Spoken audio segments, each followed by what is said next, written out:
ఎఫెసీయులకు రాసిన పత్రిక 4వ అధ్యాయము 32వ వచనము. ఒకని ఎడల ఒకడు చూడండి, ఒకని ఎడల ఒకడు దయ కలిగి కరుణాహృదయులై. చాలండి. దేవుని యొక్క వాక్యము ఏం చెప్తుంది, ఏమి నేర్పిస్తుంది మనకి అంటే, మనమంట ఒకరి ఎడల ఒకరు ఎలా ఉండాలంట? దయ కలిగి ఉండాలంట.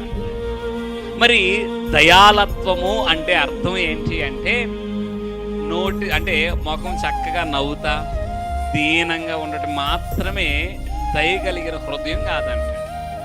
మరి ఏంటి ఈ దయ కలిగిన హృదయము, దయాలత్వము అంటే, ఎదుటివాడు కష్టాల్లో ఉన్నప్పుడు, ఎదుటివాడు ఇబ్బందుల్లో ఉన్నప్పుడు మన హృదయము కరిగి మన చేతుల ద్వారా వారికి చేయగలిగిన సహాయం చేయడమే దయ కలిగిన హృదయం. దాన్నే దయాలత్వము అంటారు.